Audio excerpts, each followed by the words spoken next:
കരത് കിട്ടിയ അടിയുടെ പാട് എത്ര ദിവസം എടുത്തു മാറാൻ? ശരിക്കും ചോദിച്ചു വാങ്ങിച്ചാണ്. ചേട്ടാ അടിച്ചു, നന്നായിട്ട് അടിച്ചു എന്ന് പറഞ്ഞു. കണ്ണിനൊക്കെ വെള്ളം ചൂട് നമുക്ക് ഫീൽ ചെയ്യും കിട്ടുമ്പോ. ശിവനെ ഇത് യാത് ജില്ല അടിച്ചാളെ 10 ദിവസം കഴിഞ്ഞാൽ കൈ പൊങ്ങിയാണ്. ജോയിച്ചേന്റെ കഥാപാത്രം എന്താണ് ഇതിന്റെ അകത്ത്? ഞാൻ വളരെ വേദനയോടുകൂടി ഒരുപാട് കഷ്ടപ്പെട്ട് അഭിനയിച്ച ഒരു വേഷമാണ് ഉഴപ്പൻ ജോസഫ് എന്ന് പറയുന്നത്. കാരണം ഞാൻ അത്ര ജീവിതത്തിൽ അങ്ങനെ ഒരാളെ അല്ല. അപ്പൊ ഒരുപാട് അതാ 4 മാസം കഥയൊക്കെ പറഞ്ഞു. അവസാന ലൊക്കേഷനിൽ ഇവിടെ രാധിക ഉണ്ടെന്ന് എഴുതി വെച്ചു. പുലി അത് കണ്ട് തിരിച്ചുപോയി. തന്നെത്താനെ പറഞ്ഞിട്ട് തന്നെത്താനെ ഇതൊക്കെ സിനിമയിലും എഴുതുവോ? ഞാൻ മിണ്ടാതിരിക്കണം. വരണോ വേണ്ടിയെന്ന് ഞാൻ ഇപ്പം തന്നെ തീരുമാനിക്കും. ഈ പടത്തിൽ ഏറ്റവും ടേക്ക് എടുത്തേക്കുന്നതും ഈ തോക്ക് എപ്പോ എന്റെ കൈ വന്നോ അപ്പോഴൊക്കെ എനിക്ക് പണിയാണ്. നമ്മളിത് ഇതിങ്ങനെ വെച്ചിട്ട് ഈ ആറ്റിറ്റ്യൂഡ് പിടിച്ചിട്ട് ഇതിങ്ങനെ ചെയ്യുമ്പം ഇത് ഫയർ ചെയ്യുമ്പോഴത്തേക്കും നമ്മൾ കയ്യിൽ നിന്ന് പോകും, നമ്മൾ ഞെട്ടും. അതല്ല ഇതിലെ നായകൻ, നീയാണ് ഇതിലെ നായകൻ എന്ന് പറയുമ്പോൾ വാട്ട് ഈസ് യുവർ ഫീൽ? ദിലീഷിനോട് അഭിനയിക്കുക എന്ന് പറഞ്ഞപ്പോൾ ഞാൻ ദിലീഷിനോട് ചോദിച്ച എപ്പോഴെങ്കിലും ദിലീഷിന് തോന്നിയിട്ടുണ്ടോ എനിക്ക് അഭിനയിക്കണമെന്ന് ആഗ്രഹമുണ്ട് എന്ന്? ഇല്ല. ഞാനത് എപ്പോഴും നിന്നോട് പറഞ്ഞിട്ടുണ്ടോ? ഇല്ല. പിന്നെ എന്ത് അടിസ്ഥാനത്തിലാണ്?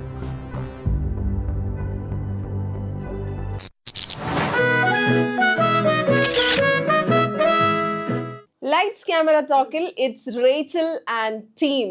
Rachel and team, welcome to Lights Camera Talk. Thank you. ഞാനുണ്ടല്ലോ ഇന്നത്തെ ഒരു എക്സ്പീരിയൻസ് വെച്ച്, ഇതെല്ലാം ആക്ച്വലി എന്റെ ആദ്യത്തെ ചോദ്യം, പക്ഷെ ഇന്നത്തെ എന്റെ ഒരു എക്സ്പീരിയൻസ് വെച്ച് രാവിലെ തൊട്ട് ഇവിടെ ഇരിക്കുന്നത് വെച്ചിട്ട് നിങ്ങളുടെ ഇത് എത്രാമത്തെ ദിവസത്തെ പ്രൊമോഷനാണ്? 4 or 5. How do you guys handle this? അതൊരു ഞങ്ങളുടെ ഒരു ജോലിയുടെ ഭാഗമായതുകൊണ്ട് ഇതൊന്നും വലിയ 5ാമത്തെ ദിവസമല്ലേ ഉള്ളൂ. ഒന്നും ഇനി കിടക്കാണ് അങ്ങോട്ട്. അത് ആക്ച്വലി ഹണിയോടാണ് ചോദിക്കുന്നത്. കാരണം ഇപ്പം നമ്മൾ ഇനോഗ്രേഷന് പോകുമ്പോഴേ ഈ പബ്ലിക് ഇവന്റ്സിന് പോകുമ്പോൾ ഇതുപോലെ ലാഗ് ഉണ്ടാവും അല്ലെ, ആളുകളുടെ തിരക്കുണ്ടാവും, ചൂടുണ്ടാവും, ഒച്ചപ്പാടുണ്ടാവും, ബഹളം ഉണ്ടാവും. പക്ഷെ ഹണി ഒരിക്കൽ പറഞ്ഞ ഞാൻ കേട്ടിട്ടുണ്ട്, ഇതൊക്കെ ഞാൻ എൻജോയ് ചെയ്യുന്ന ഒരാളാണ്. ആ പബ്ലിക്കിന്റെ ഇടയിലേക്ക് ചെല്ലുന്നത് ഞാൻ എൻജോയ് ചെയ്യുന്ന ആളാണെന്ന്.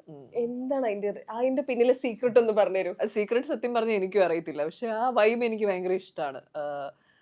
എനിക്ക് ഇനോഗ്രേഷന്റെ ക്രൗഡ് ഭയങ്കര ആ ഒരു ഇന്ററാക്ഷൻ, അവരുടെ ഒരു സ്നേഹം എന്നൊക്കെ പറയുന്നത് നമുക്ക് വേണ്ടി അവിടെ നമ്മൾ ഇൻവൈറ്റ് ചെയ്തിട്ട് കുറച്ചു നേരം കാത്തു നിന്നിട്ടാണ് അല്ലേ, അത് അവരുടെ ലൈഫിലെ അത്രയും സമയം നമുക്ക് വേണ്ടി സ്പെൻഡ് ചെയ്യണം. അതൊരു മാജിക്കൽ മൊമെന്റ് ആണ് എന്നെ സംബന്ധിച്ചിടത്തോളം.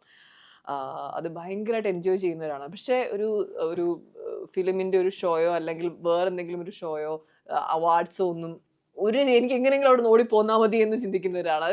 ആ രണ്ട് ക്രൗഡും എന്നെ സംബന്ധിച്ചിടത്തോളം എനിക്ക് നമ്മളുമായിട്ട് ഇന്ററാക്ട് ചെയ്യുന്ന ക്രൗഡിന് എനിക്ക് ഭയങ്കര ഇഷ്ടമാണ്. മനസ്സിലായി. ഇത് ഇനി നിങ്ങളോട് രണ്ടുപേരോട് ചോദിക്കട്ടെ. കാരണം എത്ര പ്രശ്നമുള്ള ഇവന്റ് ആണെങ്കിലും എത്ര തിരക്കുള്ള ഇവന്റ് ആണെങ്കിലും ഹണി റോസിനെ കാണുകയാണെങ്കിൽ she'll be smiling, she'll be very pleasant. എപ്പോഴെങ്കിലും എന്തെങ്കിലും ഒരു കാര്യത്തിന് ഈ ഹണിക്ക് ദേഷ്യം വരുന്നുണ്ടെങ്കിൽ അതെന്തായിരിക്കും? What do you think? അവര് കണ്ടിട്ടില്ല. ദേഷ്യം വരേ ഇല്ലേ? ഇല്ല. കണ്ടിട്ടുണ്ടോ? ഇല്ല, കണ്ടിട്ടില്ല. എന്നാലും എന്തായിരിക്കും ഒരു ഇപ്പൊ ഇത്രയും ദിവസം സ്പെൻഡ് ചെയ്തില്ല, ഓൾമോസ്റ്റ് എത്ര ദിവസം നിങ്ങൾക്ക് ഷൂട്ടിന്റെ 40-45 days അല്ലേ? അത്രയും ദിവസം കൂടെ സ്പെൻഡ് ചെയ്തതിൽ റേച്ചലിനെ പറ്റി തെരേസയ്ക്കുള്ള അഭിപ്രായം എന്താണ്? റേച്ചലിനെ പറ്റിയാണോ പറയുന്നത്? അല്ലല്ല, ഹണി റോസിനെ പറ്റി, കൂടെ ഉണ്ടായിരുന്ന ഹണി റോസിനെ പറ്റി അതിൽ നിന്ന് മനസ്സിലായത്.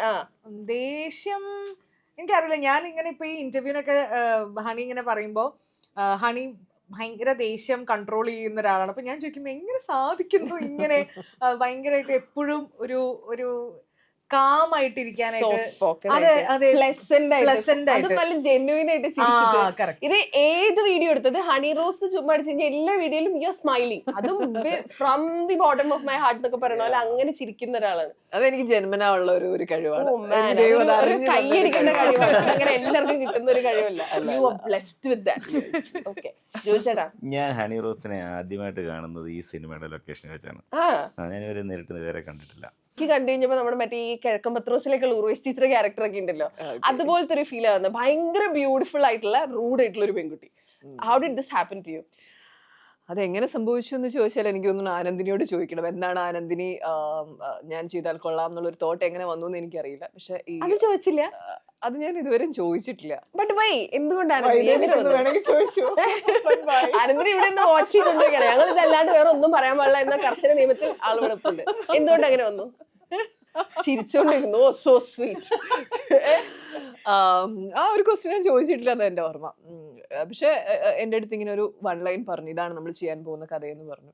കേട്ടപ്പം തന്നെ എനിക്ക് ഭയങ്കരമായിട്ട് അത് ഇഷ്ടമായി. ആ ഒരു കഥാപാത്രം എനിക്ക് മനസ്സിലാവുന്ന ഒരു ക്യാരക്ടറാണെന്ന് എനിക്ക് ഫീൽ ചെയ്തു. ആൻഡ് അതൊരു ഷോർട്ട് സ്റ്റോറി ആയിരുന്നു. രാഹുൽ മണപ്പാട്ട് എഴുതിയ, ഒത്തിരി അംഗീകാരങ്ങൾ കിട്ടിയിട്ടുള്ള ഒരു ഷോർട്ട് സ്റ്റോറി ആയിരുന്നു അത്. അതാണ് പിന്നീട് ഡെവലപ്പ് ചെയ്തൊരു സ്ക്രിപ്റ്റ് ആകുകയും ഈ സിനിമയായി മാറുകയൊക്കെ ചെയ്തത്.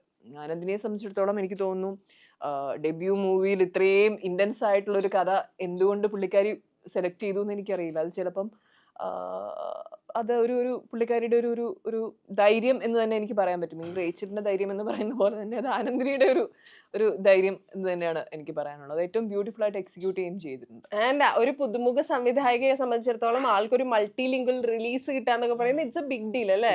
She pulled it off.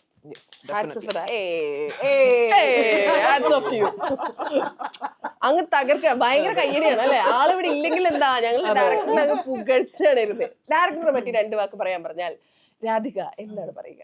ഡയറക്ടറിനെ പറ്റി 2 വാക്ക് എനിക്ക് ഒതുക്കാൻ പറ്റില്ല. സെയിം. അതെ, ഈ ഡയറക്ടർ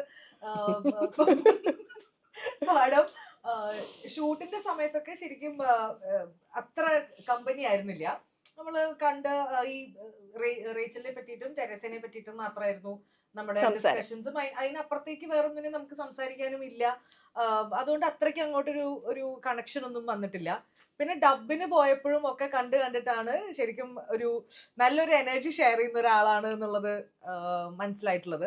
അപ്പൊ ആനന്ദിനി ആസ് എ ഡയറക്ടർ ഭയങ്കര പ്രൊഫഷണൽ ആയിട്ടുള്ള ഒരാളാണ്. And Anandini as a friend, she is A very nice person. ഭയങ്കര രസമാണ് ടൈം സ്പെൻഡ് ചെയ്യാൻ. നല്ലോണം ട്രോളൊക്കെ ചെയ്യും. പിന്നെ അതാണ് നമ്മളെ അങ്ങ് ഇരുത്തി അങ്ങ് അപമാനിച്ചു കളയും. പക്ഷെ എന്നാലും ഭയങ്കര as a friend she is A very nice person. എനിക്ക് ഗൂസ്ബംസ് ഒക്കെ വരുന്നടാ. ഞങ്ങള് യുനോ വാട്ട് ഞങ്ങൾ ഈ നിമിഷം മാനിഫെസ്റ്റ് ചെയ്യുന്നതാണ്. ഞാനിത് വന്നപ്പോ പറയുന്നത് കാരണം എന്താ വെച്ച് കഴിഞ്ഞാൽ, ഞാൻ ആങ്കറിങ് പരിപാടി തുടങ്ങുമ്പോഴും ആള് ആക്ടിങ് തുടങ്ങുമ്പോഴും ഞങ്ങൾ പരസ്പരം ഇട്ടുണ്ട്. അപ്പൊ ഇനി നമ്മൾ ഒരു ദിവസം ഞാനിവിടെ ആങ്കർ ആയിട്ടും നീ ആക്ടർ ആയിട്ടും വന്നിരിക്കുമല്ലേ, നമ്മൾ ഇന്റർവ്യൂ എടുക്കുമല്ലേ. ഇന്നാണ് അത് ആക്ച്വലി സംഭവിക്കുന്നത്. ഞങ്ങൾ തമ്മിലൊരു 10 വർഷത്തെ ബന്ധമുണ്ട്. 10-ൽ കൂടുതലുണ്ടെങ്കിലേ ഉള്ളൂ. അത് ഇപ്പൊ എന്താ പറയാ, ഇവള് ജസ്റ്റ് ഒരു ഓഫീസിൽ കൂടെ വർക്ക് ചെയ്യുന്ന ഒരാളെന്നുള്ളതിന് അപ്പുറത്തേക്ക് she's A very good friend of mine. ഞങ്ങളുടെ ചാറ്റ് എങ്ങാനും പുറത്തു പോയാൽ ഞാൻ നാട് വിടേണ്ടി വരും. അത് ഔട്ടാക്കാൻ പറ്റില്ല. സർട്ടിഫിക്കറ്റ് ഒക്കെ വേറെ സർട്ടിഫിക്കറ്റ്, അതുകൊണ്ട് അത് ഔട്ടാക്കാൻ പറ്റില്ല. നിർത്തി അങ്ങ് അപമാനിക്കുക. അതാണ് ആക്ച്വലി നമ്മളെല്ലാം സെലിബ്രേറ്റ് ചെയ്ത ഡയലോഗ്. ഈ മാടമ്പിളിയിലെ യഥാർത്ഥ മനോരോഗി നിങ്ങളല്ല എന്നൊക്കെ പറഞ്ഞ പോലെ ജോജിയിലെ യഥാർത്ഥ ജോജി താങ്കളായിരുന്നു നമുക്ക് അറിയില്ലായിരുന്നു. അതുപോലെ ജോജിയിലാണല്ലോ നമ്മൾ കാണുന്നത്, പ്രേക്ഷകർ കാണുന്നത്. പക്ഷെ താങ്കളുടെ സിനിമാ പാരമ്പര്യത്തിന് ഒരു 10-24 വർഷത്തെ പഴക്കമുണ്ട് എന്നൊക്കെ ഇതൊക്കെ റിസർച്ച് ചെയ്യുമ്പോഴാണ് നമ്മൾ അറിയുന്നത്. ജോയിച്ചേട്ടാ സിനിമയിലേക്ക് ഉണ്ടല്ലോ, അതായത് എനിക്കിത് മതി എന്ന് പറഞ്ഞാൽ നമ്മൾ ഒരുങ്ങി കെട്ടി ഇറങ്ങണല്ലോ. ആ ഇറങ്ങാനുള്ള കാരണം എന്തായിരുന്നു? അത് ഒരു ഉൾവിളി തന്നെ ആയിരിക്കും. അല്ലെ പിന്നെ അങ്ങനെ ഒരു ചിന്ത അങ്ങനെയുള്ള സ്ഥലത്ത് ഒരാൾക്ക് തോന്നേണ്ട ആവശ്യമില്ലല്ലോ. ഞാൻ ജേർണലിസമായിരുന്നു. അതിനുശേഷം എറണാകുളത്ത് ഒരു പത്രസ്ഥാപനത്തിൽ ജോലി ചെയ്തു. പിന്നീട് അസിസ്റ്റന്റ് ഡയറക്ടറായിട്ട് ഇറങ്ങുകയായിരുന്നു. അപ്പോൾ എല്ലാം 26 വർഷമൊക്കെ ആദ്യം സീരിയൽസിലാണ് പിന്നീട് അഭിനയിച്ചത് ജോജിയിലാണ്. അപ്പം ദിലീഷ് ക്രൂ എല്ലാവരും എൻ്റെ സുഹൃത്തുക്കൾ തന്നെയാണ്. പിന്നെ ഇപ്പോൾ 24 പടമായി. ഇപ്പൊ 18ാമത്തെ പടമാണ് ഇത് റിലീസ് ആവുന്നത്. വിത്തിൻ എ ഫ്യൂ ഇയേഴ്സ് അല്ലേ 10-24 പടം. ഞാൻ ചോദിക്കട്ടെ, ഈ ശ്രീനിവാസൻ സാറിനെ കാണാനായിട്ട് കച്ച കെട്ടി ഡോർ ടു ഡോർ ഡെലിവറി സാധനങ്ങൾ ചെയ്യുന്ന പോലെ അഭിനയിച്ച് അദ്ദേഹത്തിന്റെ വാതിൽക്കൽ വരെ പോയിട്ടുണ്ടെന്നൊരു കഥ ഞാൻ കേട്ടു. ഉള്ളതാണ്? അതെന്താ കഥ പറഞ്ഞേ? ഹണി കേട്ടിട്ടില്ല. അതിന്റെയൊക്കെ ഒരു ഭീകരത ഞാനൊരു അച്ഛനായി കഴിഞ്ഞപ്പോഴാണ് എനിക്ക് മനസ്സിലാകുന്നത്. കാരണം എൻ്റെ കുട്ടി കുറച്ച് ലേറ്റ് ആയിട്ട് വരുമ്പോൾ വീട്ടിലുണ്ടാകുന്ന പ്രശ്നങ്ങൾ, നമ്മുടെ മാനസിക സംഘർഷം. ഞാൻ വീട്ടിൽ നിന്ന് ഇറങ്ങി കഴിഞ്ഞാൽ മിനിമം 4 ദിവസം കഴിഞ്ഞ് അച്ഛൻ തിരക്കാറുള്ളൂ ഇവൻ എവിടെ പോയി എന്നുള്ളത്. അപ്പൊ ബാഗും തൂക്കി നമ്മുടെ 4 ദിവസം ബൈ ഡിഫോൾട്ട് ഉള്ളതാണ്. അതെ അതെ. ഈ കേസിന് പക്ഷേ കുറച്ച് കൂടിപ്പോയി. 2 മാസമായി പോയി. 2 മാസം ഈ ഡോർ ഡെലിവറി ആയിട്ട് നടക്കായിരുന്നു ശ്രീനിവാസൻ. അതെ അതെ. അതായത് തലശ്ശേരി, കൂത്തുപറമ്പ്, കോട്ടയം പോയി എന്ന് പറയുന്ന സ്ഥലത്ത് വിനീത് ഭവൻ ആണ് അദ്ദേഹത്തിന്റെ അഡ്രസ്. ഇപ്പൊ ആ വീട് വിറ്റുപോയി. അപ്പോൾ ഞാനവിടെ ചെല്ലുമ്പോൾ അദ്ദേഹം ഇല്ല. അപ്പോൾ ഞാനവിടെ നിരാശവാനായിട്ട് നിന്നപ്പോൾ അവിടെ ഒരു ഡയറക്റ്റ് മാർക്കറ്റിംഗ് സ്ഥാപനം ഉണ്ടായിരുന്നു. അപ്പോൾ ഒരാൾ വന്നിട്ട് എന്നോട് ചോദിച്ചു, ഈ മോനെ ഇൻ്റർവ്യൂ നടക്കുന്ന വീട് ഏതാണ്? അപ്പം ഞാൻ ചോദിച്ചു എന്ത് ഇൻ്റർവ്യൂ ആകുമ്പോൾ പുള്ളി പറയാം, എനിക്ക് വീട്ടിൽ നിന്നൊന്ന് മാറി നിൽക്കണം മോനെ, അതിനുവേണ്ടി വന്നത്. അപ്പോൾ എൻ്റെ മനസ്സിൽ എടു പൊട്ടി. കൊള്ളല്ലോ. ഞാൻ പറഞ്ഞു ചേട്ടാ ഞാനും ഈ പരിപാടിക്ക് വന്ന, ഞാൻ ഇയാളോടെ കൂടി. അപ്പം ഞാൻ എല്ലാതും അപ്പോൾ ഈ ആഴ്ചയിലൊന്ന് ഇദ്ദേഹം വീട്ടിൽ വരുമെന്ന് എനിക്ക് അറിയാമായിരുന്നു. അങ്ങനെ ഞാനോടും കൂടി ഞാൻ ആ വീടിൻ്റെ പരിസരത്തൂടെ വീടിൻ്റെ ഡയറക്റ്റ് മാർക്കറ്റിംഗ് ഒക്കെ ആയിട്ട് അങ്ങനെ 1-2 മാസം അവിടെ പോയി. പക്ഷെ എനിക്ക് കാണാൻ സാധിച്ചൊന്നുമില്ല. 2 മാസം ആ 2 മാസം പുള്ളി ആരോ പറഞ്ഞിട്ടുണ്ട് കേട്ടോ. ഞാൻ പിന്നീട് ശ്രീനി സാറിനോട് പറഞ്ഞു, ഞാൻ പറയുന്ന കാര്യങ്ങൾ ജെന്യൂൻ അദ്ദേഹത്തിന്, കാരണം ഇദ്ദേഹത്തിന് പിന്നീട് ചേർന്നിട്ടാണ് ഈ ഡയറക്ടർ 4 വീടുകൾക്ക് അപ്പുറത്താണ് ഈ ഡയറക്ടർ മാർക്കറ്റിംഗ് സ്ഥാപനം ഉള്ളത്. അപ്പൊ പിന്നീട് ഞാൻ അദ്ദേഹത്തോടൊപ്പം അഭിനയിച്ചു കുറുക്കനില്. വിനീതും ഉണ്ടായിരുന്നു. അപ്പൊ ഞാൻ വിനീതേട്ടനോട് പറഞ്ഞില്ലേ കഥ? പിന്നീട് ഞാൻ പറഞ്ഞു, പിന്നീട് സിനിമയിൽ വന്നപ്പോൾ സൗഹൃദമായി. ഇപ്പം ഞാൻ ഈ കഥ ഷെയർ ചെയ്തു. പിന്നീട് വിനീത് വിനീതിനോടൊപ്പം ഞാൻ 2 സിനിമകൾ അഭിനയിച്ചു. എന്തായാലും ഒരു കടന്നുപോയ നാൾ വഴികളാണ് അതൊക്കെ. ഈ എഴുത്തുകുത്ത് പരിപാടികൾ ഇപ്പോഴും ഉണ്ടോ? ഉണ്ട്. എന്നിട്ട് എന്താ സിനിമയാക്കാത്ത? എന്താ ഇപ്പൊ അഭിനയത്തിന്റെ ഇടയിൽ ഗ്യാപ്പ്? അതായിരുന്നു കുറെ നാൾ കഴിഞ്ഞ് 5 വർഷം എന്ന് പറയുന്ന ഒരു ബാക്ക് ടു ബാക്ക് സിനിമകൾ ഉണ്ടായിരുന്നു. അപ്പൊ ഇതിന് ഇപ്പോഴാ ഊർജിതമായിട്ട് അതിനെ കുറിച്ച് ആലോചിച്ചുകൊണ്ടേ ഇരിക്കുന്നു. എന്നിട്ട് എന്തായാലും നടക്കും. ഇവർക്ക് ഉണ്ടാവില്ലേ? ഉണ്ടാവണം. ഉണ്ടാവും. ഈ പടം കഴിഞ്ഞപ്പോൾ ഹണി ഒന്നും കിട്ടത്തില്ല. വേറെ ട്രെയിലർ ലോഞ്ചിന്റെ സമയത്ത് ഹണി പറഞ്ഞൊരു കാര്യമുണ്ട്, ദൈവത്തിന്റെ കയ്യൊപ്പുള്ള ഒരു സിനിമയാണ് എനിക്ക് ഈ സിനിമ എന്ന്. അങ്ങനെ ആൾ എന്തുകൊണ്ടായിരിക്കും പറഞ്ഞത്? What do you think? ഈ സിനിമയില് ചിലർ പറഞ്ഞില്ലേ, ഈ സിനിമയില് താഴ്വാരം പോലെ എന്ന് പറയുന്ന പോലെ ഈ സിനിമയിൽ ഒരു നിഗൂഢത ഒളിഞ്ഞു കിടക്കുന്ന ഒരു സിനിമയാണിത്. ഇതിൻ്റെ പശ്ചാത്തലം, ഇവർ തിരഞ്ഞെടുക്കുന്ന ലൊക്കേഷൻ, പിന്നെ കഥ നടക്കുന്ന പശ്ചാത്തലം, എല്ലാം കൂടി ചേർന്ന് അതിൻ്റെ മേക്കിങ് എല്ലാം കൂടെ ചേർന്നാൽ വളരെ മികച്ചൊരു ദൃശ്യാനുഭവം തന്നെയായിരിക്കും. അതുകൊണ്ടാണ് ഞാൻ പറഞ്ഞ ഈ സിനിമ നമ്മൾ പ്രതീക്ഷിക്കുന്ന ഒരു സിനിമയല്ല സിനിമ. അപ്പം അതിനുശേഷം പിന്നെ ഹണി പിന്നെ അങ്ങ് പോകും, നമുക്ക് കിട്ടില്ല. തെലുങ്ക്, കന്നഡ അങ്ങ് പോകും. പിന്നെ നമ്മൾ എവിടെ കണ്ടുപിടിക്കാനാ? എവിടെ പോയി കണ്ടുപിടിക്കാനാ? ഇപ്പോഴേ ഡേറ്റ് ഫിക്സ്, നമ്മൾ കുഞ്ഞു പടമല്ലേ പ്ലാൻ ചെയ്യുന്നത്. അതെ,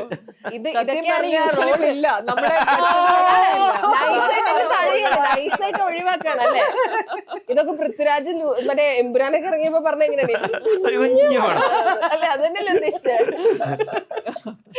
ഈ റേച്ചലിനോടെ തെരേസയെ പറ്റി ചോദിച്ചാൽ എന്താ പറയാ? ഞാൻ പറഞ്ഞത് അതേപോലെ പറയണേ. തെരേസ ഞങ്ങൾ ഷൂട്ട് ചെയ്യുന്ന സമയത്ത് ഞാൻ പലപ്പോഴും ചോദിച്ചിട്ടുണ്ട്, ഞാൻ ഇത് ചെയ്യുന്നതിന്, റേച്ചൽ ഇത് ചെയ്യുന്നതിന് ഒരു റീസൺ ഉണ്ടാവും, തെരേസ എന്തിനാ ഇതിന്റെ ഇടയിൽ വന്ന് നിൽക്കുന്നത് എന്നുള്ളത് എനിക്ക് മനസ്സിലാവുന്നില്ല എന്ന് ഞാൻ പറഞ്ഞിട്ടുണ്ട്. കാരണം ഈ റേച്ചൽ പിടിക്കുന്ന എല്ലാ വള്ളിയിലും തെരേസ വന്ന് നിൽക്കുന്നുണ്ട്.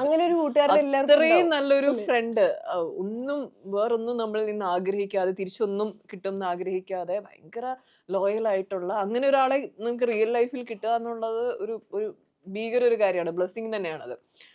അപ്പൊ അത്രയും നല്ലൊരു ഫ്രണ്ടാണ്, കട്ടയ്ക്ക് കൂടെ നിൽക്കുന്ന, ചാവണമെങ്കിൽ ചാവാൻ വരെ റെഡിയായി നിൽക്കുന്ന ഒരു സുഹൃത്ത് എന്നുള്ള ഒരു കഥാപാത്രമാണ്. അത് ബ്യൂട്ടിഫുൾ ആയിട്ട് രാധിക ചെയ്തിട്ടുമുണ്ട്.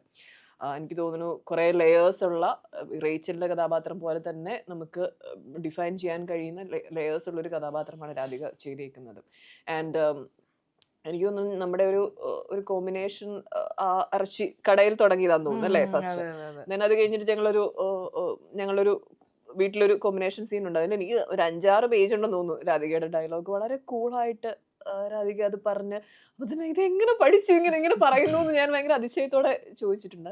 ബ്രില്യൻ്റ് ആയിട്ടുള്ള ഒരു ആക്ടറാണ് പുള്ളിക്കാരി. 3-4 മണിക്കൂർ ലൈവ് ഷോ ചെയ്യുന്ന ആർജയോട് അല്ലേ ഇതെല്ലാം നമ്മള് പണ്ടേ വിട്ടാര്. How did Teresa come to you? ആനന്ദിനെയാണ് എന്നെ വിളിക്കുന്നത്. ആനന്ദിനെ ഇങ്ങനെ വിളിച്ചിട്ട് പറഞ്ഞു, ഇങ്ങനെ ഒരു സിനിമയില് നമ്മളോട് പറയുമ്പോ തെരേസയുടെ ക്യാരക്ടർ മാത്രമാണ് പറയുന്നത്, ഇത് ഇങ്ങനെ ഒരു ക്യാരക്ടർ ആണെന്നുള്ളത്. അപ്പൊ അത് കേട്ടപ്പോ ഫൈറ്റ് ആണ് എന്നെ അട്രാക്ട് ചെയ്തത്. കാരണം നമുക്ക് അങ്ങനെ എപ്പോഴും ഒന്നും ചെയ്യാൻ അവസരം കിട്ടില്ല. അപ്പൊ അത് കിട്ടും, ഫൈറ്റ് ചെയ്യാൻ പറ്റും എന്ന് എനിക്ക് അറിഞ്ഞപ്പോ എനിക്കത് മിസ് ചെയ്യണ്ടെന്ന് തോന്നി. അങ്ങനെ ഞാനിത് കമ്മിറ്റ് ചെയ്തു. അപ്പൊ അതിന് ശേഷമാണ് ഈ ക്യാരക്ടറിന്റെ എന്താ പറയാ കൂടുതൽ എന്തൊക്കെയാണ് അതിന്റെ ഇമോഷൻസ്, എല്ലാ ഇമോഷൻസും എക്സ്പ്രസ് ചെയ്യാനുള്ള ഒരു അവസരമാണ് തെരേസ എനിക്ക് തന്നെ. ഇപ്പോൾ ബാക്കി സിനിമകളിലാണെങ്കിൽ ഇപ്പോൾ ലാസ്റ്റായിട്ട് ഇപ്പോൾ പെരുമാനി ആണെങ്കിൽ പോലും റംലുവിന്റെ ഒരു ക്യാരക്ടർ ആണെങ്കിൽ തുടക്കം മുതൽ അവസാനം വരെ അവർ ഒരേ ഇമോഷനാണ് ഒരേ ഇമോഷനാണ് ക്യാരി ചെയ്യണേ. പക്ഷെ ഇതിൽ എന്ന് പറഞ്ഞു കഴിഞ്ഞാൽ പല പല ഇമോഷൻസ് കാണിക്കാൻ എനിക്ക് ആദ്യമായിട്ടാണ് ഒരു ഓപ്പർച്യൂണിറ്റി കിട്ടണേ. ദേഷ്യവും സങ്കടവും ഗ്രീഫും എല്ലാം ഉള്ള ഒരു ക്യാരക്ടറാണ്. അപ്പൊ അത് പിന്നെ ചാലഞ്ചിങ് ആയിട്ടുള്ള ഒരു ആക്ഷൻ സീക്വൻസും കൂടെ ഉണ്ടായിരുന്നപ്പോൾ അത് കുറച്ചും കൂടിയും ഇതായിരുന്നു. പിന്നെ എനിക്കിതിൽ വന്നൊരു ചാലഞ്ച് കോസ്റ്റ്യൂം ആയിരുന്നു. ചാലഞ്ച് എന്ന് പറയാൻ പറ്റില്ല, പക്ഷെ എന്നാലും നമ്മൾ ആദ്യമായിട്ട് ഈ ഇറച്ചിക്കടയിൽ നിൽക്കുമ്പോൾ ബ്ലൗസും മുണ്ടും തോർത്തും ഇതാണ് എൻ്റെ മെയിൻ കോസ്റ്റ്യൂം. അപ്പോൾ അത് അങ്ങനെ ഞാൻ ആദ്യമായിട്ടാണ് പുറത്തേക്ക് പോണേ. അപ്പൊ നമ്മളൊരു ക്ലോസ്ഡ് ഒരു വീടിനകത്തോ അല്ലെങ്കിൽ അങ്ങനെ 2-3 പേരുള്ള ഒരു സീനാണെങ്കിൽ കൂടിയും എനിക്ക് ചിലപ്പോ അത്ര തോന്നുന്നു. ഇത് ആൾക്കാർ ഇങ്ങനെ ഇറച്ചിക്കടയിൽ ഇറച്ചി വാങ്ങാൻ തിങ്ങി നിൽക്കുന്ന സീനാ. അപ്പൊ ഒത്തിരി ആളുകളുണ്ട്. ഇതൊരു കവലയാണ്. അപ്പൊ കവലയിൽ വേറെ കടകളുണ്ട്, ആ കടയിലേക്ക് വരുന്ന ആൾക്കാരുണ്ട്, അവിടെ വേറെ കച്ചവടം ചെയ്യുന്ന ആൾക്കാരുണ്ട്, ഈ ഇറച്ചിക്കടയിൽ കൂട്ടം കൂടി നിൽക്കുന്ന ആൾക്കാരുണ്ട്. ഇവരുടെ മുന്നിലാണ് ഇത് ചെയ്യുന്നത്. അപ്പൊ അതിന്റെ ഇത് കാണിക്കാനും പറ്റില്ല. കാരണം ആദ്യമേ എനിക്കറിയായിരുന്നു ഇതാണ് കോസ്റ്റ്യൂം എന്നുള്ളത്. അതിനൊരു ട്രയലൊക്കെ കഴിഞ്ഞിട്ടാ വന്നത്. അത് എനിക്ക് ആദ്യത്തെ ഒരു 2-3 ദിവസം കുറച്ച് ചാലഞ്ചിങ് ആയിരുന്നു. പിന്നെ അതങ്ങ് മറന്നു. അത് ആ ഒരു ബാക്കിയുള്ള കാര്യങ്ങൾക്കിടയിൽ അതങ്ങ് മറന്നു. അത് അത്ര കരത് കിട്ടിയ അടിയുടെ പാട് എത്ര ദിവസം എടുത്തു മാറാൻ? പാട് എനിക്കൊരു 1.5-2 ദിവസമൊക്കെ എടുത്തു. അത് 2 ദിവസമൊക്കെ ചെറുതായിട്ട് ആ പാടൊക്കെ ഉണ്ടായിരുന്നു. പിന്നെ 3-ാമത്തെ ദിവസം മുതൽ അത് മാച്ച് ചെയ്യാൻ വേണ്ടി മേക്കപ്പ് ഇട്ടു. മാച്ച് ചെയ്യണല്ലോ, കാരണം അത് സ്ക്രിപ്റ്റിലില്ലാത്തൊരു സാധനമായിരുന്നു. ഓ ആണോ? അതായത് അടി കിട്ടിയിട്ട് ഞാൻ ഇങ്ങനെ വീഴുന്നു എന്നുള്ളൊരു സീനാണ്. പക്ഷെ അത് എന്റെ ടൈമിങ് മിസ്സായപ്പോ എനിക്ക് ശരിക്കും കിട്ടി അടി. അപ്പൊ ഞാൻ ഇങ്ങനെ വീഴുന്നതിന് ഒരു കറക്കം ചോദിച്ചു വാങ്ങിച്ചാണ്.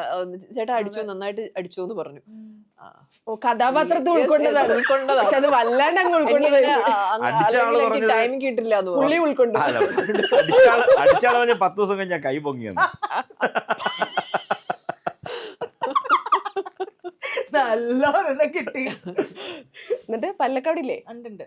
കിട്ടിക്കഴിഞ്ഞിട്ട് ഈ സ്വാഭാവികമായിട്ടും വെച്ച് എല്ലാവരും കേട്ടു. അത് നല്ല സൗണ്ട്, ആ സൗണ്ടിലാ കേൾക്കണേ. അപ്പോഴത്തേക്കും ഇത് എന്നിട്ട് നിർത്തിയില്ലാട്ടോ. ഇത് കഴിഞ്ഞിട്ട് നമ്മൾ അഭിനയിക്കാൻ ഈ വേദനയില്ല. അപ്പോഴത്തേക്ക് കട്ട് വിളിച്ചു. അപ്പൊ രാജശേഖർ മാസ്റ്റർ വന്നിട്ട് ആദ്യം മാസ്റ്റർ ഒന്നും പേടിക്കണ്ട, നമുക്ക് തിരിച്ചു കൊടുക്കാന്നാ. പിന്നെ അപ്പോഴേ ഈ തന്ന വ്യക്തിക്ക് സ്വാഭാവികമായിട്ട് ഒരു ചളിപ്പുണ്ടാവല്ലോ. അപ്പൊ ആളിങ്ങനെ വന്നിട്ട് സോറി സോറി സോറി സാർ, ഒരു കുഴപ്പമില്ല സാരി, ഇവിടെ ഒരു ചൂട് നമുക്ക് ഫീൽ ചെയ്യും കിട്ടുമ്പോ. ഒരു കുഴപ്പമില്ല. പിന്നെ അത് കഴിഞ്ഞിട്ടാണ് ചവയ്ക്കുമ്പോ തോന്നിയത്. ബാക്ക്ഗ്രൗണ്ടിൽ മറ്റേ പാട്ട് എന്ത് പൂവിലും വശം അതൊക്കെ ഇട്ട് ആ ഫോട്ടോ ഇട്ട് ഞങ്ങൾ റീലിടാട്ടോ. ജോയ് ചേട്ടന്റെ കഥാപാത്രം എന്താണ് ഇതിന്റെ അകത്ത്? ഇതിലൊരു ഉഴപ്പൻ കഥാപാത്രമാണ്. എനിക്ക് ഈ ക്യാരക്ടറിനെ ഉൾക്കൊള്ളാൻ ഭയങ്കര പാടായിരുന്നു. കാരണം എൻ്റെ സ്വഭാവമായിട്ട് യാതൊരു പൊലബന്ധവും ഇല്ല. ഞാനൊരു മാന്യനായ മനുഷ്യനാണല്ലോ.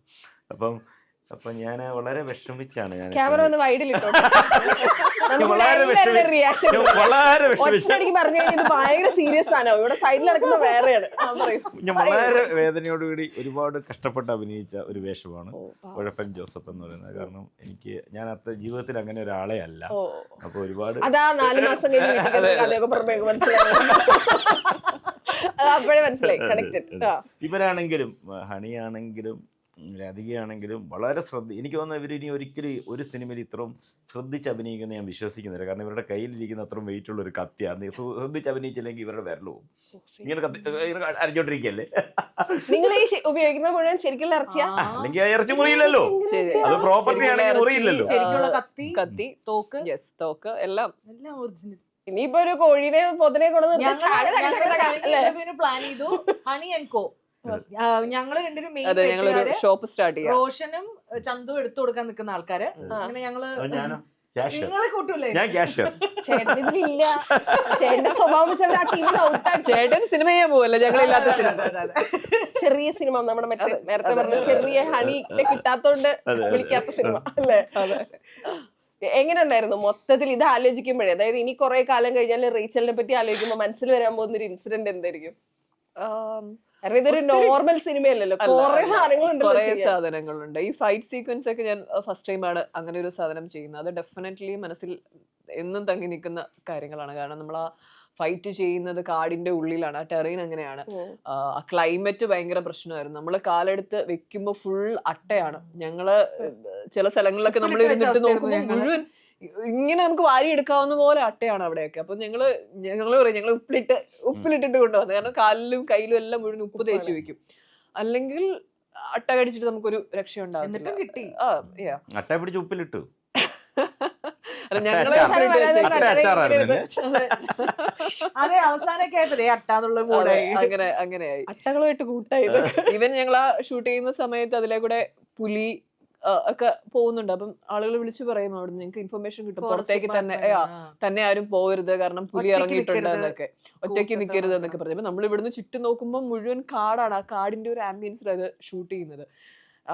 ആൻഡ് നാടൻ തോക്കാണ് ഇതില് യൂസ് ചെയ്തേക്കുന്നത്.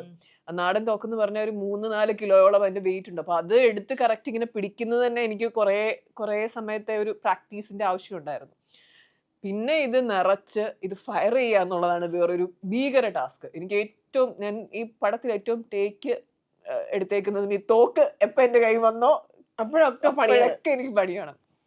അത് ഇത് ഫയർ ചെയ്യണം എന്നുണ്ടെങ്കിൽ ഭയങ്കര സൗണ്ടിൽ ഇത് ബ്ലാസ്റ്റ് ചെയ്യും. നാടൻ തോക്കല്ലേ, ഇതിങ്ങനെ വെച്ചിട്ട് ഈ ആറ്റിറ്റ്യൂഡ് പിടിച്ചിട്ട് ഇതിങ്ങനെ ചെയ്യുമ്പം ഇത് ഫയർ ചെയ്യുമ്പോഴത്തേക്കും നമ്മൾ കയ്യിൽ നിന്ന് പോകും, നമ്മൾ ഞെട്ടും. പക്ഷെ ആ എക്സ്പ്രഷൻ വരാൻ പാടില്ല. അത് എനിക്ക് തോന്നുന്നു ഒരു എത്ര ടേക്ക് എടുത്തു അല്ലേ, കുറെ ടേക്ക്. ഞാനും തെരേസയും റേച്ചലും തെരേസയാണ്. ഞങ്ങൾ രണ്ടുപേരും അവസാന ലൊക്കേഷനിൽ ഇവിടെ രാധിക ഉണ്ടെന്ന് എഴുതി വെച്ചു. പുലി അതുകൊണ്ട് തിരിച്ചുപോയി. അടുത്തത് തന്നെത്താനെ പറഞ്ഞിട്ട് തന്നെത്താനെ എന്തത് ഇതൊക്കെ സിനിമയിലും എഴുതോ?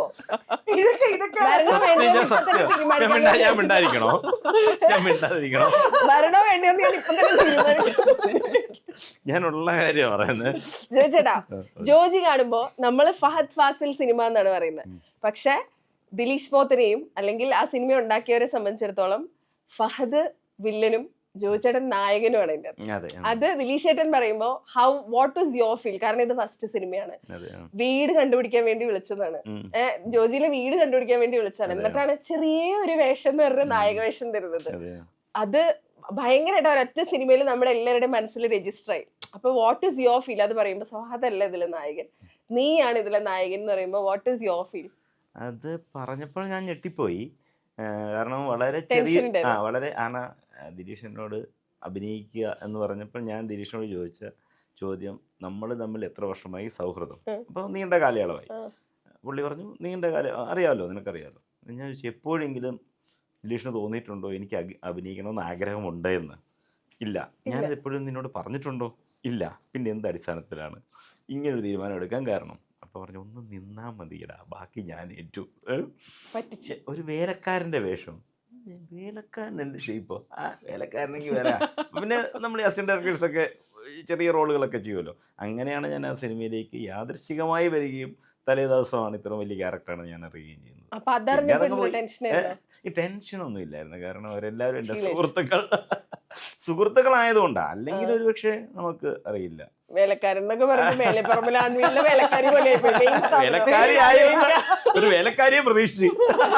മെയിൻ സാധനം തന്നെയായിരുന്നു. ഈ ജോജി കഴിഞ്ഞിട്ടേ, അതായത് അഭിനയിക്കണം എന്നുള്ള പ്ലാൻ ഇല്ല, ഇത്രയും വർഷമായിട്ട് സിനിമയിലുണ്ട്, സിനിമ ഉണ്ടാക്കണം എന്നുള്ളതാണ് നമ്മുടെ ആഗ്രഹം.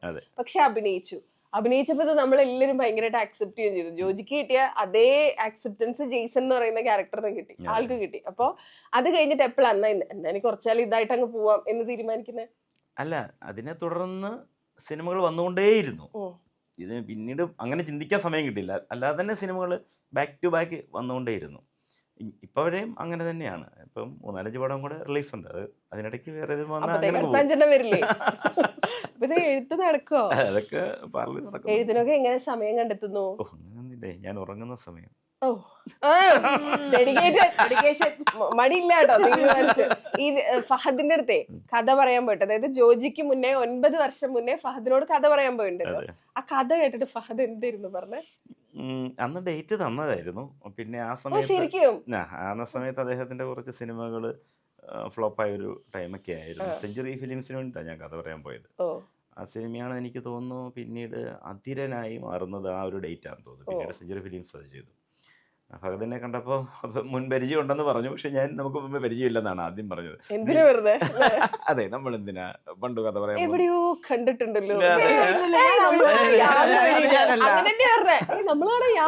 ഒരു പരിചയമില്ല. അവസാനം ഞങ്ങൾ പിരിയുന്നതിന്റെ തലേ ദിവസമാണ് ഞാൻ പറയുന്നത് ഞാനൊരു കാര്യം പറഞ്ഞാൽ നിങ്ങൾ എന്നെക്കുറിച്ചൊന്നും തോന്നരുത്, ഞാനൊരു ഒരാളാന്ന് വിചാരിക്കരുത് എന്ന് പറഞ്ഞു. പുള്ളി പറഞ്ഞു ധൈര്യമായിട്ട് പറഞ്ഞോളൂ എന്ന്. നിങ്ങളെന്നെ കണ്ടപ്പോൾ ആദ്യം പറഞ്ഞില്ലേ പരിചയമുണ്ടെന്ന്, നമ്മൾ ഇത്ര വർഷങ്ങൾക്ക് മുമ്പ് അവിടെ ചോയ്സ് ടവറിൽ വെച്ച് കഥ പറയാൻ സെഞ്ചുറി പുലിയും കണ്ടോ, എന്റെ ഓർമ്മയ്ക്ക് തകരാറൊന്നും പറ്റിയിട്ടില്ല, അപ്പോഴേ പറഞ്ഞില്ലേ ഞാൻ അല്ലേ. അതുപോലെ ഈ ശ്രീനിവാസൻ സാറിനെ കാണാനും ഭാരതിനെ കാണാൻ പോയ പോലെ എത്ര ആളുകളുടെ അടുത്ത് സിനിമയായിട്ട് ചെന്നിട്ടുണ്ട്? ഒരുപാടുണ്ട്. ഒട്ടുമിക്ക ഡയറക്ടേഴ്സിന്റെ വീടുകൾ എനിക്കറിയാം. ഈ കയ്യിലേക്ക് വരുന്ന ക്യാരക്ടേഴ്സ് ഇപ്പൊ ഒരുപാട് ക്യാരക്ടർ വന്നില്ലെങ്കിലും വരുന്നതിൽ ഏറ്റവും ബെസ്റ്റ്, അതായത് എനിക്ക് എന്തെങ്കിലുമൊക്കെ ചെയ്യാനുള്ള ഒരു ക്യാരക്ടർ ചെയ്യണമെന്ന് അങ്ങനെ വിചാരിച്ച് ഞാൻ ചൂസ് ചെയ്യാൻ ശ്രമിക്കാറുണ്ടെന്ന് ഹണി പറഞ്ഞ് ഞാൻ കേട്ടിട്ടുണ്ട്. അങ്ങനെ വന്നതിലേ ഇപ്പൊ ചിലപ്പോൾ നമ്മൾ വായിക്കുമ്പോൾ നമ്മുടെ ജഡ്ജ്മെന്റ് എപ്പോഴും ശരിയാവണമെന്നില്ല. പിന്നീട് അത് തിയേറ്ററിൽ കണ്ടിട്ട് അയ്യോ അത് മിസ്സാക്കണ്ടായിരുന്നു, ദാറ്റ് ഇസ് ആക്ച്വലി നൈസ് എന്ന് തോന്നിയ ഏതെങ്കിലും സിനിമകളുണ്ടോ? അങ്ങനെ വേണ്ട എന്ന് തോന്നിയ കഥാപാത്രങ്ങള് പിന്നീട് സിനിമ അത്യാവശ്യം നന്നായി ഓടുന്നതൊക്കെ കണ്ടിട്ടുണ്ട് ഞാൻ.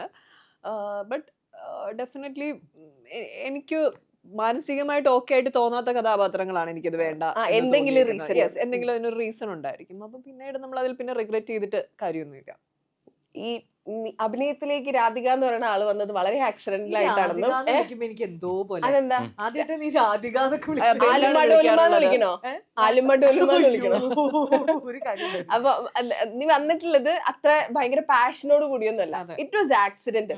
പക്ഷെ ഇപ്പൊ ഇതിനോടൊരു ഭയങ്കര ഇഷ്ടമുണ്ടല്ലോ. അപ്പൊ ഇതില് ഭയങ്കര സന്തോഷം തോന്നി അല്ലെങ്കിൽ ഭയങ്കര കണ്ടന്റ് ഫീൽ തോന്നിയിട്ടുള്ള ഒരു മൊമെന്റ് ഉണ്ടാവില്ല. അതായത് പെരുമാനി ഇറങ്ങി, അത് OTT കഴിഞ്ഞപ്പോഴാണ് എനിക്ക് ഭയങ്കര ഇഷ്ടമുള്ള ഒരു മൂവിയാണ് അത്. മൂവി മജിചേട്ടനോട് ഞാൻ വിനയനെയൊക്കെ കണ്ടപ്പോ പറഞ്ഞായിരുന്നു. അതായത് പെരുമാനിയിൽ നമുക്ക് ഈ വിനയുടെ ക്യാരക്ടർ ഉൾപ്പെടെ പുള്ളി ഒരു അല്ലവലാതിയാണ്, പക്ഷെ പുള്ളിയോട് ഉൾപ്പെടെ നമുക്കൊരു സ്നേഹം തോന്നുന്നു, അത്ര ഇഷ്ടം തോന്നുന്നൊരു ക്യാരക്ടർ.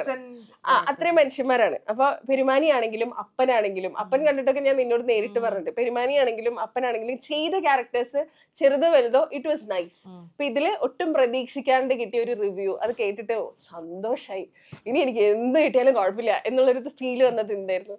കോംപ്ലിമെന്റ്സ് എപ്പോഴും എനിക്ക് ഭയങ്കര ഇഷ്ടമുള്ളൊരു കാര്യം തന്നെയാണ്. ഇപ്പൊ ചിലർ പറഞ്ഞേക്കുമ്പോ അവർക്ക് കോംപ്ലിമെന്റ്സ് കേട്ട് കഴിഞ്ഞാൽ എങ്ങനെ തിരിച്ച് റെസ്പോണ്ട് ചെയ്യണമെന്നില്ല എന്നുള്ള സാധനം. പക്ഷെ എനിക്ക് അങ്ങനെ ഒരു ബുദ്ധിമുട്ട് തോന്നിയിട്ടില്ല. എനിക്ക് ഇഷ്ടമാണ് കോംപ്ലിമെന്റ്സ് കേൾക്കാൻ.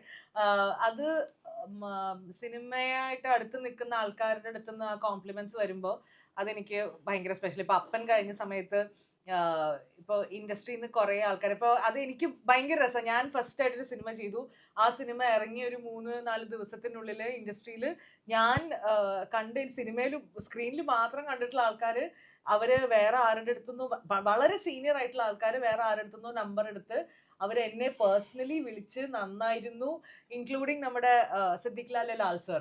അപ്പൊ ഞാനിങ്ങനെ ആലോചിക്കുന്നത് എന്നെ ഏറ്റവും കൂടുതൽ ഫ്രണ്ട്സ് രാധികേന്ന് വിളിക്കുക. അപ്പൊ അത് പുള്ളിയുടെ ഡയലോഗാണ്, ആ ആളെ വിളിച്ച്. അപ്പൊ ഞാൻ ഇങ്ങനെ ആലോചിക്കായിരുന്നു, പുള്ളിക്ക് ഇപ്പോ ഞാനൊരു ബിഗിനറാണ്, പുള്ളിക്ക് ഇപ്പൊ എന്തിനാ എന്റെ നമ്പർ ചേട്ടനോട് ചോദിച്ച് എന്റെ നമ്പർ തരൂ എന്ന് പറഞ്ഞ് ചോദിച്ച് എന്നെ വിളിച്ച് അത് നന്നായിരുന്നു എന്നുള്ളൊരു ഒരു എനിക്ക് തോന്നുന്നു ഒരു ലെസ് ദാൻ എ മിനിറ്റ് മാത്രമേ ഉണ്ടായിരുന്നുള്ളൂ ആ കോൺവെർസേഷൻ. പക്ഷെ അതൊക്കെ എനിക്ക് ഭയങ്കര എന്നെ അങ്ങനെ ജയസൂര്യ വിളിച്ചിരുന്നു. പിന്നെ പെട്ടെന്ന് ഇപ്പൊ ചോദിക്കുമ്പോൾ കിട്ടുന്നില്ല, പക്ഷെ എന്നാലും ആ സമയത്ത് കുറെ പേര് ഇങ്ങനെ നമ്പർ അവർ ചോദിച്ച്, അത് എനിക്ക് തോന്നുന്നു അത് ഈ ഇൻഡസ്ട്രിയിൽ മാത്രമുള്ള ഒരു സാധനമാണെന്ന് എനിക്ക് തോന്നുന്നുണ്ട്. പുതിയൊരാൾ വരുന്ന സമയത്ത് അവരെ വെൽക്കം ചെയ്തുകൊണ്ട് അവരുടെ പെർഫോമൻസിനെ സീനിയേഴ്സ് വിളിച്ച് അപ്രിഷിയേറ്റ് ചെയ്യുക എന്നുള്ളത് ഭയങ്കര ഒരു സംഭവം. പിന്നെ ഈ റീസെന്റ് എനിക്ക് ഷൈൻ സാറിന്റെ അടുത്ത് നിന്നാണ് എനിക്ക് അങ്ങനെ ഒരു അതെ ഷൈൻ സാറിന്റെ അടുത്ത് നിന്നാണ് എനിക്ക് ഭയങ്കര സ്പെഷ്യലായിട്ട് ഫീൽ ചെയ്തൊരു കോംപ്ലിമെന്റ്. സാറാണ് എന്നോട് ഇങ്ങനെ ഒരു സീൻ കഴിഞ്ഞപ്പോൾ സാർ ഇങ്ങനെ പറഞ്ഞിരുന്നു, എഴുന്നേറ്റ് നടക്കാൻ പറ്റുന്ന അത്രയും കാലം അഭിനയിക്കേണ്ട ഒരാളാണ് ഞാൻ എന്ന് സാർ എന്നോട് പറഞ്ഞിരുന്നു. അതായത് ഒരു ഇന്ന കഥാപാത്രങ്ങൾ മാത്രമേ ചെയ്യുള്ളൂ, ഇന്ന റോൾസ് മാത്രമേ ചെയ്യുള്ളൂ എന്നൊന്നും രാധികനെ റെസ്ട്രിക്റ്റ് ചെയ്യരുത്. രാധികയ്ക്ക് നടക്കാൻ പറ്റുന്ന അത്രയും ആരോഗ്യമുള്ള അത്രയും കാലം ചെയ്യാൻ പറ്റുന്ന ക്യാരക്ടേഴ്സ് ചെയ്യാന്നുള്ളതായിരിക്കണം, അങ്ങനത്തെ ഒരു എയിം ആയിരിക്കണം, അങ്ങനെ ആവാൻ പാടുള്ളൂ എന്ന് പറഞ്ഞിരുന്നു. അതെനിക്ക് ഭയങ്കര ഒരു സ്പെഷ്യൽ മൊമെന്റ് ആണ്. ആദ്യമായിട്ട് 10 കൊല്ലത്തിന് ഇവിടെ എനിക്ക് കൈയടിച്ച്. ഫൈനലി ഞാൻ കഥ പറയണോ? പറയട്ടെ. ഞാൻ പറയട്ടെ, അടുത്ത ഗുഡ് ഫ്രൈഡേക്ക് നിങ്ങൾ രാധികയ്ക്ക് എന്തായാലും മെസ്സേജ് ചെയ്യണം. എന്ത് പറഞ്ഞിട്ട്? Happy good Friday.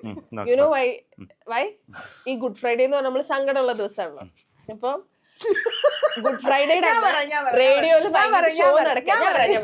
ഇല്ല സ്വന്തം പെർസ്പെക്റ്റീവ് പറയാം. റേഡിയോയില് ഷോ നടക്കുക, സെക്യൂരിറ്റിക്ക് കോള് എന്നൊക്കെ പറഞ്ഞാ ചറപറ കോള്, വിളിക്കുന്നതൊന്ന് സ്നേഹം പ്രകടിപ്പിക്കാനല്ല, തെറിയോ തെറി. അവളോട് ആരാ ഗുഡ് ഫ്രൈഡേയെ കുറിച്ച് പറഞ്ഞത്? എന്താ കാര്യം എന്നറിയോ?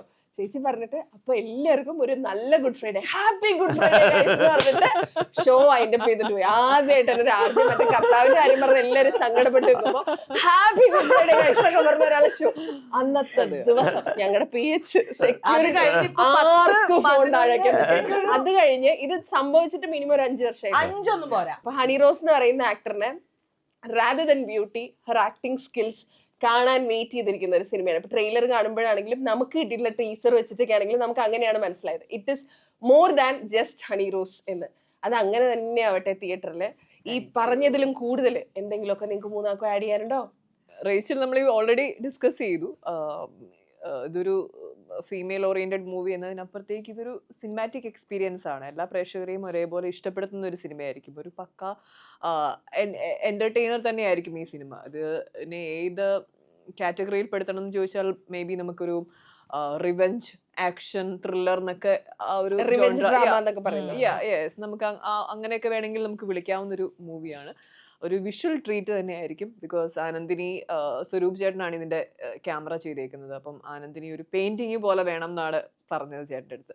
അത്ര ബ്യൂട്ടിഫുൾ ആയിട്ടാണ് ഇതിന്റെ വിഷ്വൽസ് എടുത്തു വെച്ചേക്കുന്നത്. നമ്മൾ ഈ സിനിമ കാണുമ്പോൾ നമുക്ക് തോന്നുന്നതും വേറെ ഒരു ലോകത്ത് നമ്മൾ ചെന്നു അവിടത്തെ കുറെ മനുഷ്യര്, അവരുടെ ജീവിതമൊക്കെ നമ്മൾ പോയിരുന്ന് കാണുന്നത് പോലത്തെ ഒരു പ്രത്യേക ഒരു ഫീലാണ്. എന്തായാലും ആളുകൾക്ക് ഇഷ്ടപ്പെടും എന്നുള്ള റെഗുലർ സാധനമല്ല. നെവർ. ഡിസംബർ 6-നാണ് പടം റിലീസ് ചെയ്യുന്നത്. അപ്പം എല്ലാവരും തിയേറ്ററിൽ പോയി കാണുക എന്നുള്ളതാണ് പറയാനുള്ളത്. Anything else? ഇതൊരു ക്ലാസിക്കൽ വർക്കായിരിക്കും എന്നാണ് ഞാൻ വിചാരിക്കുന്നത്. എല്ലാവരും തിയേറ്ററിൽ പോയി കണ്ട് അനുഗ്രഹിക്കൂ, ആശീർവദിക്കാം. കണ്ടു കഴിഞ്ഞ അഭിപ്രായങ്ങളൊക്കെ ഞങ്ങൾ നേരിട്ട് അറിയിക്കുന്നതായിരിക്കും. അപ്പൊ താങ്ക് യു സോ മച്ച്. നിങ്ങളുടെ എല്ലാ ഹാർഡ് വർക്കും നന്നായി തന്നെ സ്ക്രീനിൽ വരട്ടെ. Thank you so much and all the best. Thank you.